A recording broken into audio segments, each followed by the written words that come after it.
Donc nous allons voir les typologies de jeux les plus courantes, mais il y en a d'autres, bien évidemment.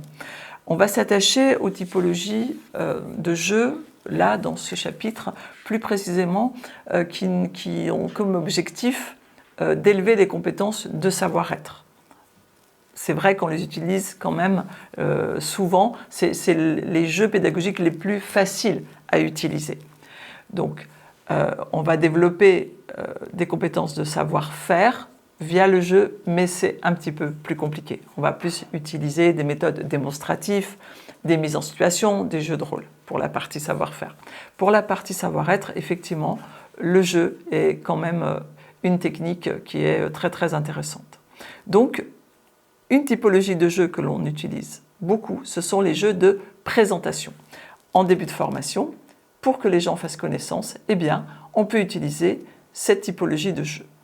Ensuite, on va également utiliser les jeux d'écoute, donc qui vont développer l'attention, qui vont développer la capacité à écouter. On parle d'écoute active, hop, on peut basculer sur un jeu pour développer, en tout cas l'illustrer par un jeu.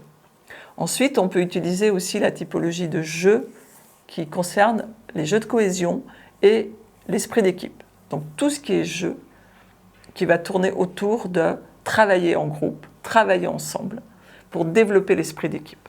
C'est une autre typologie de jeu qui existe et qu'on utilise beaucoup, surtout dans les entreprises. C'est une typologie de jeu qui va développer l'esprit d'appartenance en créant des interdépendances entre les joueurs.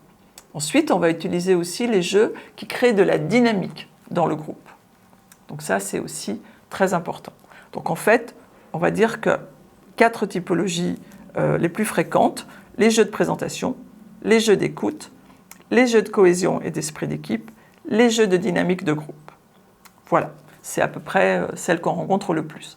Alors il faut savoir qu'on peut s'inspirer pour créer ces jeux, donc on va s'inspirer effectivement de jeux connus, qui peuvent être le jeu de loi, le Monopoly, enfin tous les jeux de société que l'on connaît, mais on peut aussi s'inspirer, et je vous le conseille d'aller à la découverte de ce genre de jeux, tous les jeux qui sont basés sur l'intelligence collective. C'est aussi vous avez plein d'ouvrages sur ces thématiques-là, et aussi tous les jeux qui sont inspirés du monde du théâtre, où là on va pouvoir vraiment utiliser tous les jeux de scène, les jeux d'acteurs, pour pouvoir également travailler sur toute la dynamique de groupe, la présentation, etc. Voilà pour les typologies et donc les différents objectifs qui sont poursuivis au travers de ces typologies de jeux.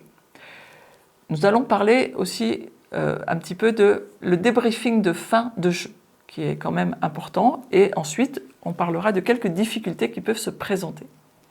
Alors le débriefing de fin de jeu, le temps passé après les jeux, lors d'un débriefing, va permettre aux participants de réfléchir individuellement, puis en groupe sur ce qu'ils ont vécu. Donc ce n'est pas un moment anodin. Encore une fois, il y a aussi une intention pédagogique, c'est-à-dire de recueillir le vécu de chacun et que chacun puisse s'exprimer sur les sensations, les émotions qu'il souhaite partager. Donc ces réflexions, elles vont aussi permettre de se rendre compte de l'investissement sur un plan émotionnel que chacun a mis dans le jeu. Donc pour vous, formateurs, c'est une source d'information. Ça va vous apprendre à connaître vos apprenants et aussi à appréhender leur niveau, où est-ce qu'ils en sont et comment ils ont vécu et quel impact votre jeu a eu sur le groupe. Donc le débriefing, il renforce l'apprentissage et il permet donc d'identifier les difficultés éventuelles qui ont pu se présenter. Et là, vous pouvez, la plupart du temps, y remédier immédiatement. Donc, c'est vraiment une phase que vous devez prévoir dans le timing que vous avez attribué au jeu pédagogique. Il y a le moment du jeu et ensuite, vous devez prévoir le temps de débriefing à la fin également. Alors, une difficulté majeure qui peut se produire, lorsque vous utilisez le jeu pédagogique, c'est que vous pouvez rencontrer certains participants qui seront difficiles à canaliser et qui en profiteront, ou en tout cas qui essaieront d'en profiter pour faire autre chose. Ils pensent que vous êtes trop occupé, que vous ne vous en rendez pas compte, etc., etc. Donc oui, vous pouvez vous retrouver devant des actes d'incivilité de la part des apprenants. Vous pouvez même en trouver certains qui vont tenter de saboter le jeu.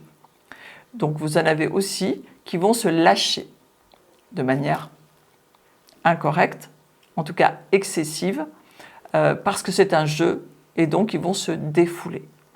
Donc attention, c'est à ce moment-là que vous devrez faire preuve de tact, bien sûr, pour recadrer. C'est-à-dire oui, on joue, mais on joue pour apprendre. Donc voilà, c'est la plus grosse difficulté que vous pouvez rencontrer, mais que cela ne vous empêche pas d'utiliser le jeu pédagogique en formation. Donc en conclusion, l'animation d'un jeu pédagogique vous permet d'emmener avec vous tous les stagiaires, de les faire se confronter entre eux, d'échanger leurs points de vue et finalement d'apprendre sans s'en apercevoir. Et encore une fois, à l'issue du jeu, un débriefing sera indispensable pour rappeler les principaux messages passés et vérifier que les apprentissages visés ont bien été réalisés. Donc je vous donne rendez-vous au chapitre suivant pour vous parler des jeux cadres.